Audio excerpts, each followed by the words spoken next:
नमस्कार विद्यार्थी मित्रांनो, तुमचं स्वागत आहे जय हिंद पाठशाला या यूट्यूब चॅनलमध्ये। आज आपण योजनेचा कालावधी, प्रतिमान आणि मुख्य भर कुठल्या गोष्टीवर दिलेला आहे यावर व्हिडिओ पाहणार आहोत। चला तर मग सुरुवात करूया आजच्या व्हिडिओला। तत्पूर्वी जर तुम्ही आमच्या चॅनलवर नवीन असाल, चॅनलला सबस्क्राईब करा, जास्तीत जास्त गरजू मित्रांना शेअर करा आणि हो, व्हिडिओ आवडल्यास लाईक करायला मात्र विसरू नका। पहिली योजना, जिला नियोजन आयोगाची पहिली योजना ही 1951 ते 56 या कालावधीमध्ये झाली। तिचं प्रतिमान होतं हेराल्ड डोमर।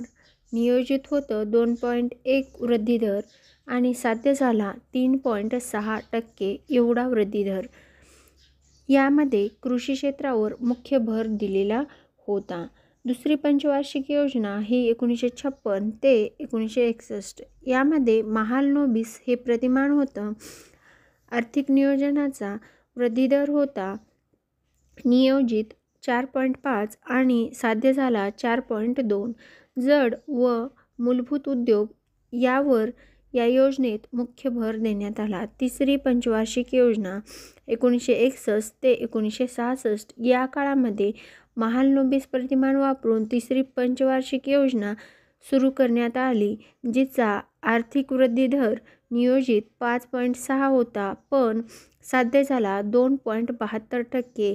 याचा मुख्य भर होता कृषी व जड उद्योगांवर। मग ही घसरण का झाली तर तिसरी पंचवार्षिक योजनेमध्ये चीन भारत युद्ध हे 1962ला झालं। त्यानंतर भारत पाकिस्तान युद्ध 1965ला झालं आणि सगळ्यात मोठा निसर्गाने धोका दिला, जो 1965-66 या काळामध्ये भयान दुष्काळ पडला। या 3 कारणामुळे जो काही विकास प्रकल्पासाठी निधी किंवा साधनसामुग्री जमवली होती ती संरक्षण क्षेत्राकडे वळवण्यात आली आणि त्यामुळे ही योजना पूर्णपणे फ्लॉप झाली म्हणता येईल। त्यानंतर योजनेचा सुट्टीचा कालावधी, जो आपल्याला परीक्षेमध्ये नेहमी विचारला जातो, तो आहे 1966 ते 69, ज्यामध्ये स्वावलंबनावर भर दिला आणि या योजनेमध्ये या 5.0% एवढा आर्थिक वृद्धिदर नियोजित केला, पण आपण साध्य केला 3.9% इतका। त्यानंतर 1969 मध्ये चौथी पंचवार्षिक योजना सुरू झाली, जी की 1974 पर्यंत चालली, ज्यामध्ये प्रतिमान होतं ॲलन मान आणि अशोक रुद्रा किंवा याला धनंजय गाडगीळ आराखडा सुद्धा म्हटलं जातं, ज्यामध्ये नियोजित वृद्धिदर होता 5.4% आणि साध्य झाला 2.5% आणि याचा मुख्य भर होता स्थैर्यासह वाढ। त्यानंतर पाचवी पंचवार्षिक योजना 1974 ते 1978 याचं प्रतिमान होतं ॲलन मान रुद्र, ज्याला आपण DD धर आराखडा म्हणून सुद्धा ओळखतो। याचा आर्थिक वृद्धिदर होता 4.4% आणि प्राप्त होता 4.83%। दारिद्र्य निर्मूलन आणि स्वावलंबन यावर मुख्य भर दिला। त्यानंतर परत एकदा सरकती योजना आणली प्राध्यापक लक्कडवाला यांनी, जी योजना रोलिंग प्लॅन म्हणून सुद्धा ओळखली जात, कारण त्या योजनेमध्ये एका वर्षात एवढे उद्दिष्ट साध्य करायचे। जर तेवढे उद्दिष्ट साध्य झाले नाही तर ते पुढच्या वर्षात ढकलले जात। मग हा रोलिंग प्लॅन केव्हापासून केव्हापर्यंत होता तर 1978 ते 1980 मध्ये रोलिंग प्लॅन किंवा सरकती योजना होती, जिचा साध्य झाला आर्थिक वृद्धिदर 5.2% ऋणात्मक आणि जिनं मुख्य भर दिला लघु व कुटीर उद्योग व रोजगार निर्मिती यावर। त्यानंतर सहावी योजना आली 1980 ते 85 मध्ये, ज्याचं प्रतिमान होतं ॲलन मान आणि रुद्र, ज्यांनी आर्थिक वृद्धिदर नियोजित केला होता 5.2% पण प्राप्त झाला 5.5%।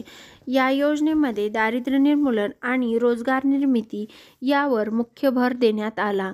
त्यानंतर सातवी योजना ही 1885 ते 1890 या काळात चालली, जिचं प्रतिमान होतं ब्रह्मानंद व वकील, जिने आर्थिक नियोजनाचा वृद्धी दर ठरवला होता 5.0% आणि प्राप्त झाला 6.2%.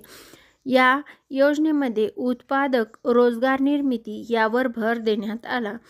त्यानंतर वार्षिक योजना झाल्या 1990, 91, 92. कारण या काळामध्ये तेलाचे चटके बसले आणि भारताची आर्थिक स्थिती डबघाईला आली.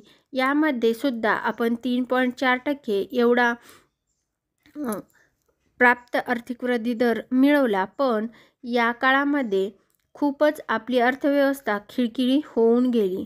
त्यानंतर 1992 ते 97 मध्ये 8वी पंचवार्षिक योजना आली, जिला LPG योजना किंवा उखाचा प्रतिमान म्हणून ओळखलं जातं किंवा नरसिंगराव मनमोहन प्रतिमानसुद्धा म्हणून ओळखलं जातं किंवा जॉन डब्ल्यू मिलर प्रतिमान म्हणून सुद्धा ओळखलं जातं. या काळामध्ये 5.6% एवढा आर्थिक वृद्धी दर निश्चित केला आणि साध्य झाला 6.8%. यामध्ये मानवी विकासावर भर देण्यात आला आणि त्यानंतर 9वी पंचवार्षिक योजना आली 1997 ते 2000 मध्ये, जिने आर्थिक वृद्धी दर 6.5% दाखवला आणि प्राप्त झाला 5.5%. या योजनेवर सामाजिक न्याय व समतेसह आर्थिक वाढ, कृषी व ग्रामीण विकास या योजनेला म्हटलं जातं किंवा या योजनेत मुख्य भर या गोष्टींवर होता. यानंतर 10वी पंचवार्षिक योजना आली 2002 ते 2007 मध्ये, जिने आर्थिक वृद्धी दर 7.8% एवढा प्राप्त केला आणि गाभा क्षेत्र म्हटलं जातं ते शिक्षण क्षेत्रावर या योजनेत भर दिला गेला. त्यानंतर 11वी योजना आली आणि जिचं 2007 ते 12 या वर्षामध्ये पुरा प्रतिमान वापरून 8.2% एवढा आर्थिक वृद्धी दर प्राप्त केला, ज्यामध्ये सामाजिक सेवा, जलद आणि सर्वसमावेशक वृद्धी हे या योजनेचं मुख्य भर क्षेत्र होतं. या योजनेमध्ये मुख्य आर्थिक भर जो आहे त्यामध्ये आपल्याला 11वी आणि 12वी योजनेत कन्फ्युजन होते. कारण सामाजिक सेवा आणि जलद आणि सर्वसमावेशक वृद्धी म्हटलं की 11वी योजना आणि आर्थिक वृद्धी आणि अधिक समावेशक व शाश्वत विकास, शाश्वत शब्द आला की 12वी योजना आणि सर्वसमावेशक वृद्धी म्हटलं की 11वी पंचवार्षिक योजना. 12वी पंचवार्षिक योजना झाली 2012 ते 2017 मध्ये, ज्यामध्ये आर्थिक वृद्धी दर 6.9% एवढा प्राप्त झाला आणि 12वी योजना समाप्त झाल्यानंतर नीती आयोग म्हणून हा दुसरा एक आयोग 1 जानेवारी 2015 स्थापन झाला. यानंतर 12व्या योजनेनंतर सर्व पंचवार्षिक योजना बंद केल्या आणि नीती आयोग नावाची एक नवीन संस्था सुरू केली, ज्यामध्ये पंतप्रधान हे अध्यक्ष असतील. त्याचबरोबर कार्य असेल या नीती आयोगाचं.